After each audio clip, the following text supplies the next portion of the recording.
Good morning, everybody, and welcome to the first episode of Breakfast with Bill. Thank you so much for joining in. Look forward to doing this with you every Tuesday and seeing how interactive we can make it and how we can answer some of the questions you might have. When I was leaving the house this morning, my wife asked me, "What's today's topic?" And I said, "We're going to talk about effective use of questions." And she said, "Oh boy, that's your favorite." And she's not lying because ever since I was a little boy, I've asked a lot of questions, right? And there's probably some people who, if they heard that, they'd be like, "Oh yeah," and takes them back to a place where it was constant. And we've all had the kids, either our own or others, that ask a ton of questions of the why, and that can become annoying, right? But over time, I learned how powerful questions were to connect with other people. And that's one of the reasons I love asking them, and one of the reasons I love using them is I think it's an incredible tool to connect with others and demonstrate that we care. So here at the Tellerico Group, we always say we control encounters with the questions we ask and not the answers we give. And you think about that. You think about the encounters you've had with people or the interactions you have with salespeople, employees, whoever it might be. The person asking the questions is always in control of the conversation. And that's what we like to promote, right? How do we engage people in conversations rather than just ask them a million questions that sometimes lead to nowhere in particular? And we like to think of questions more as invitations to conversation, right? So not so much just questions for the purpose of questions, but these invitations to conversation to draw people in. And that's the ultimate goal, right? When we're trying to connect with people, that's the ultimate goal, to ask them questions that promote some thinking, provoke some thought, and draw them closer to us so that we can learn more about them and more about their situations and more about their challenges. I think questions are the most powerful tool we can use both as salespeople and as leaders. Right? As leaders, too often, we might think our job is to direct and give the answers to our team. That isn't always effective, right? That becomes more enabling for people when we're always just giving them the answers. As great leaders, we want to ask questions that draw people in and make them think. So that's what we're going to talk about today. What some of those great questions look like, how we can use them, and what the impact might be. I believe questions have the power to stimulate thought. We get people to imagine what ifs and see things in the future that they may have never imagined. I was at a friend's house the other night, and I love this gentleman. He's been a great impact on my life, and he's a great communicator. He's someone who is always working to help other people. He just loves helping other people. As a matter of fact, he retired at 47, found no fulfillment in playing golf every day, so he came out of retirement and started a financial advisory firm so that he could help other people. And one of the things he's always shared with me is how he likes to dig in and learn more about what makes people tick. So we're sitting in his house the other night. There were three couples. The three guys, we all know each other pretty well, but our wives don't know each other quite as well. So we're all getting to know each other a little bit throughout the evening. And towards the end of the night, after dinner and after a couple bottles of wine, this friend of mine looks around and goes, "So what restaurants do you guys like going to? Tell me about where you guys like to go eat." And everybody starts talking about, here, there, whatever. And that took up 15, 20 minutes of conversation. And he said, "Okay, here's another question for everybody. What person other than a family member has had the greatest impact on your life?" That took everyone by surprise because everybody's like, whoa, that wasn't a question that you think about every day. But it's certainly not a topic that you share in public with everybody. And I don't think any of us, if not provoked, would have looked around and said, who's had the greatest impact on my life? We wouldn't have had that sharing if he didn't have the courage and the insight and the state, right? Just that state of being to ask that deep, eloquent, thoughtful question. So he said, what person other than a family member has had the greatest impact on your life? And we thought, led to some really deep conversation. Right? That took up probably more like a half hour because everybody started to share that individual and share more about that individual and what that actual impact was and why it was so important at that time in their life. And then he said, here's the final question. What legacy do you want to leave? How do you want to be remembered? And everybody kind of said, well, I have to pass on that one for a minute or go to the next person. But it was a stimulating conversation that developed intimacy in the group. So here were 6 people. Some of them had never met each other before. All at this, I don't want to say superficial level, but we could have left that night with talking about the weather and sports and things that really don't matter and not grown closer. But each of us left that evening hugging each other, saying goodbye, and we had become friends. Those questions had that power to unite us, right, and to make us friends with each other because of that sharing. And that's what questions do. When we use questions effectively, they allow us to unite with the other, whether it's in a sales setting, a leadership encounter, with friends, with our spouse, with people in our family. We have to use those questions to dig deeper, to learn more. And that's the power of questions. They allow us to learn more. So we left that night, and I thought to myself, that was just masterful, right? Like, I don't know if he planned that. I don't know if he thought about it. I don't know if it's a pattern or a routine that he does every time he has 4 or more people gathered at his home, but it was incredibly effective. And even if that was a pattern, and if that's something he does with regularity, that's great. Think about the questions you could ask that you make your own, whether it's in a sales call, whether it's in your one-to-ones with those you lead, whether it's over family dinner that will draw you closer to others and draw out of them the information that's so important to bond, unite, and build great relationships. So I like to think that's what we do with our prospects, right? Our clients and those we lead. We need to offer them those invitations to conversation that lead to deeper thoughtfulness and sharing. One of my favorite questions to ask in a sales cycle involves the decision makers, right? I think we've all been through some level of sales training or exposure that tells us, how do you find out who the decision maker is? You ask, and oftentimes we interview salespeople for our clients, and I love asking them that question. How do you know where you are in the decision process? Or how do you find out who a decision maker is? And I love the sales guys that say to me, I just ask them. I just say, is this your decision to make? Are you the decision maker? And I always ask them about the impact of that question. I like them to think about, when you say to somebody, are you the decision maker, or is there someone else we should have in the meeting? I call that a hero or zero question. And the reason is, if we ask that and I say, hey, are you the decision maker? Is there anybody else we should have in this meeting? I'm forcing that person to either act like a hero and say, well, yes, I'm the vice president of sales. Of course, it's my decision to make. And we all know that it's not their decision alone to make, because every organization is designed to take power away or to shield people from making decisions on their own. Organizations are built to have more collaboration around buying decisions. So if they say it's their decision to make, it may be their decision, but they still have to get other people to buy in, right? There still has to be someone else that has to sign the paper. There has to be, more than likely, depending on the size of the organization, a procurement organization that has to review terms and review scope of work. There's other things behind that, right? So we force them to either be a hero, or we force them to be a zero and say, like, no, I don't get to do much around here. I'm just gathering information. So I don't think it's that powerful of a question. I think it's a losing question for us to say to somebody, is this your decision to make?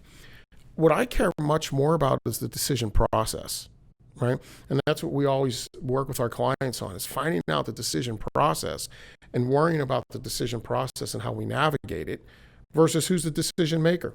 So I'd much rather say to somebody, hey, Tom, if this looks good and we come back Thursday with a proposal that makes sense and you want to work with us, what happens next? Can you walk me through the process? And it's amazing the conversation that stimulates, because Tom may never have bought something like this before, or he doesn't do it with regularity. So he starts thinking about, what are the things he needs to do, right? Who are the people he needs to get engaged with? Who are the people he needs to bring in? What does he need to do from a paper standpoint? What more might he need from me?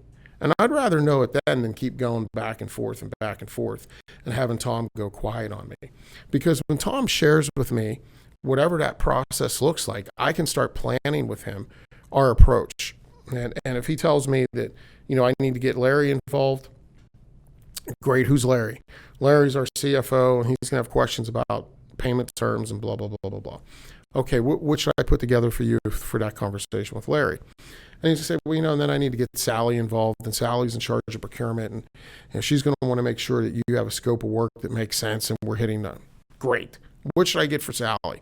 But we're working together, right? We're bonded. We're working together because we've had some of that sharing, because I'm asking him more about the process than just does he have the power? And my chair just gave out on me. How about that?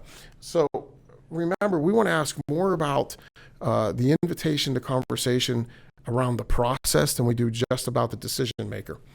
I also think some of the best questions we ask don't sound like questions, right?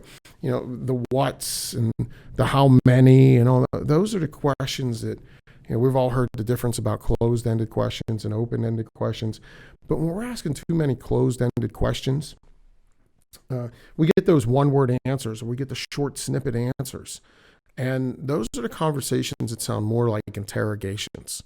And, I like to always think about the inspector or, the detective in a dark room with a lamp swinging, saying, where were you on the night of the 25th? I mean, those are the engagements or interactions when we're asking too many short questions that elicit those short responses.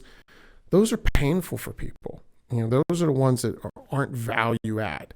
So think of how do you use value add questions that stimulate thought, questions that might stimulate people looking at solutions they need versus just giving you data. Right? And, there's times we need to gather data, and if we're in that process, we could intersperse those questions a little bit, but be more invitational, if you will. Be more big picture about those questions that elicit deeper responses and thoughtfulness. Think about great questions. They get people to either reflect, right, or imagine. So great questions get people to either reflect on things, or they have to pause and go back and recollect and think about and gather information, or they give people a reason to look forward and imagine. So think about those. One of our questions just popped up, and somebody asked, what are my favorite questions that salespeople can use and can utilize? I think some of the greatest questions we use don't even sound like questions, right? They sound like really invitations to conversation.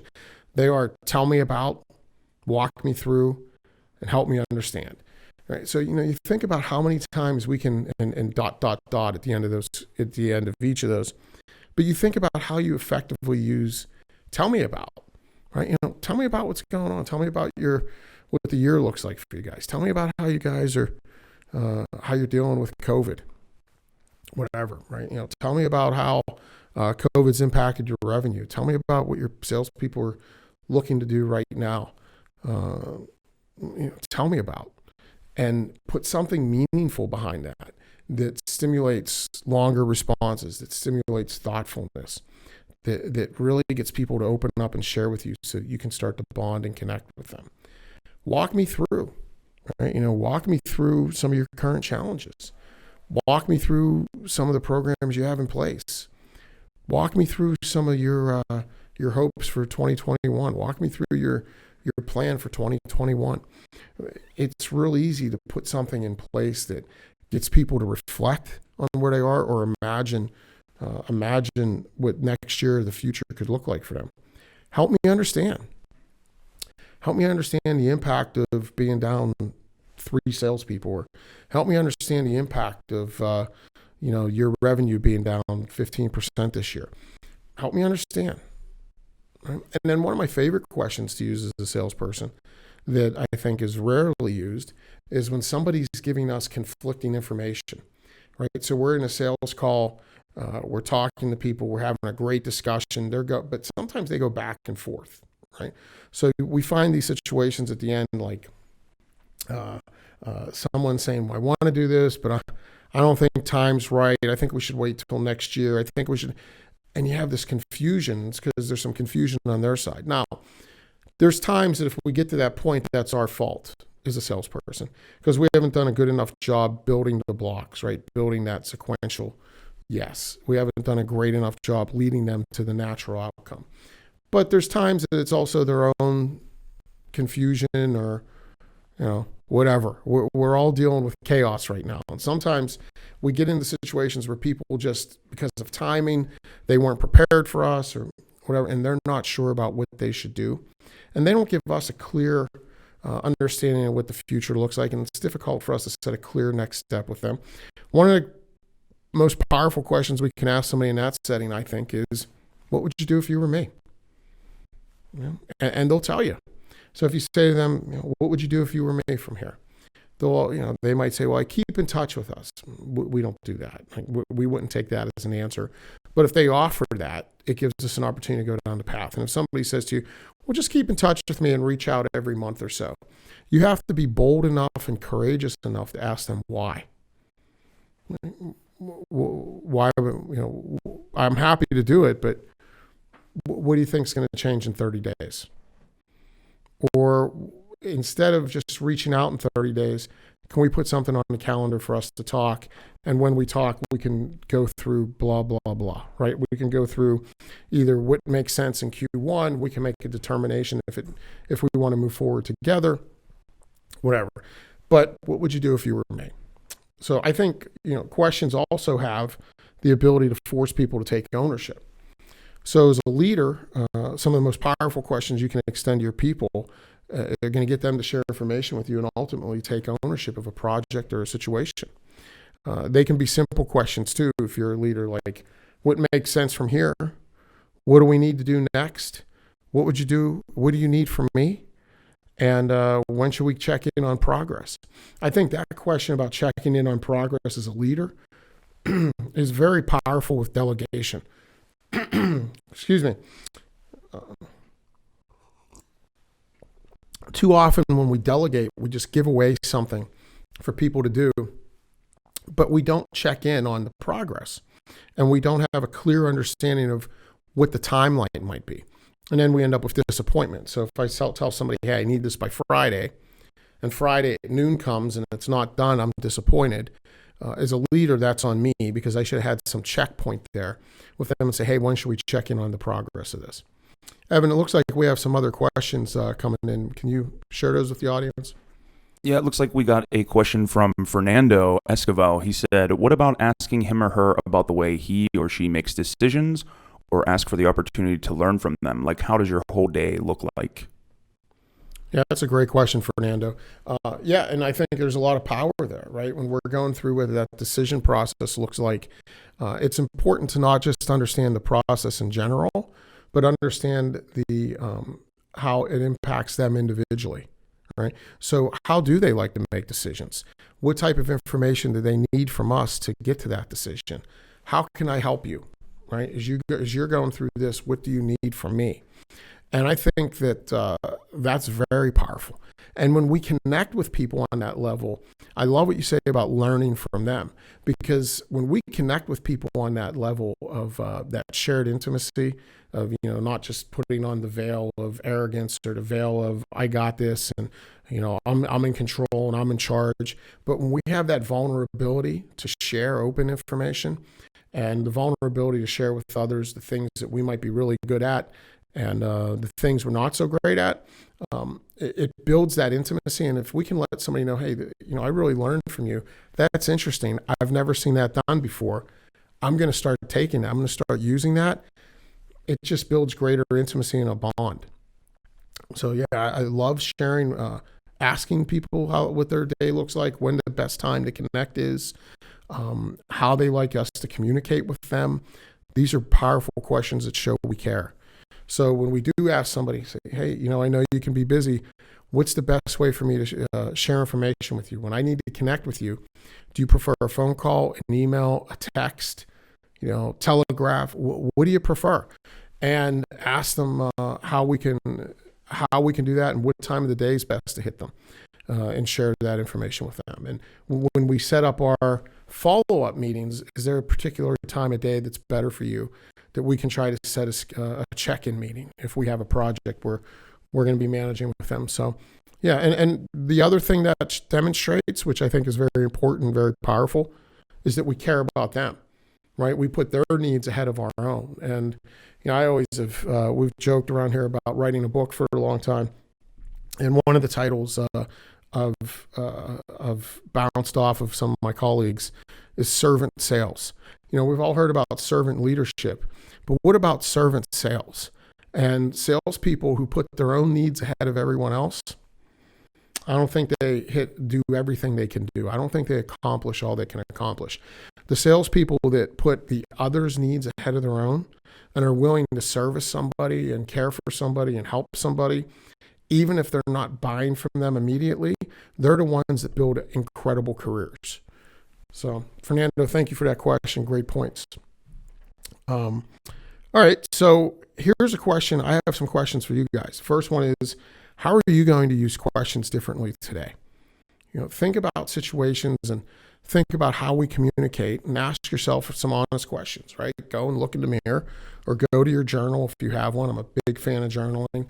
If you don't have a journal, today might be the great day to start one. And if you're anything like me, it took you 8 years to start journaling because you looked at all your journals and thought, do I want a spiral one or do I want a bound one? And just start writing things down. Don't do it anymore. Don't torture yourself. Pick up a book, write in it.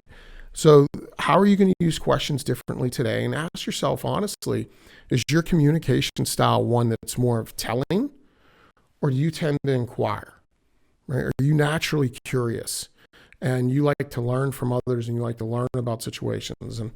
And I think it was, I forget who said it. It might have been Edison or I think it was Einstein who said, I'm not very good at anything, but I'm naturally curious. And that curiosity, that desire to learn, that desire to find out and seek more knowledge will serve us well. And the other question I'd like you to think about is, with which person or which situation do you need to get a little better at using questions? We all have somebody in our life that we, for whatever reason, whether it's all prospects or everybody on our team or our certain family member, that we regress to just telling and talking at. And they really need to hear from us that we care and have some of that interest and intrigue. So with which person or which situation do you need to get better at using questions? And then what are some of your go-to questions going to become? What are some of the go-to questions like mine? I always say I can drop in any conversation and I can survive with tell me about, walk me through, and help me understand. They're questions I'm very comfortable asking. They're invitations I'm very comfortable extending. What are going to become yours? And how are you going to practice those to become better with them? So think about that. And we had another question come in, it looks like, Evan, and I'm having a little trouble reading that up there on the screen. Sure, I can read it for you. It's Joe Wadrick from LinkedIn says, do you find it challenging to balance the empathy that is necessary in today's climate with being direct?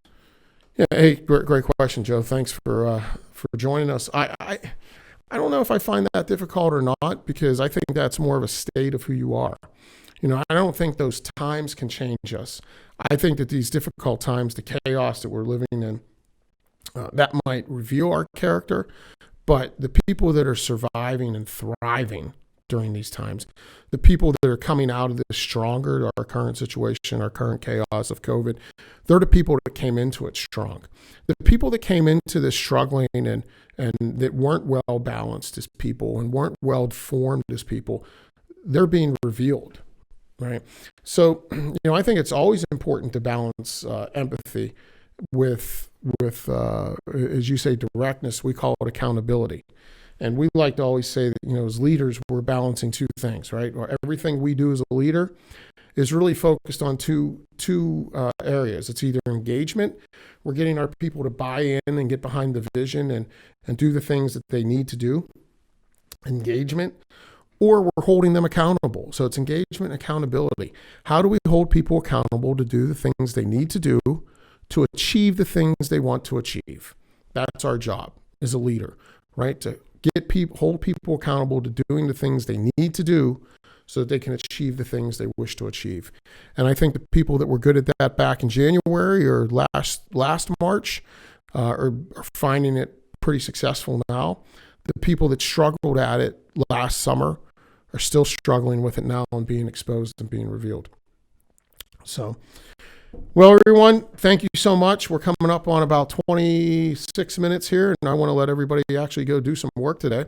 So thanks for joining us. We'll be back next Tuesday at 8 o'clock.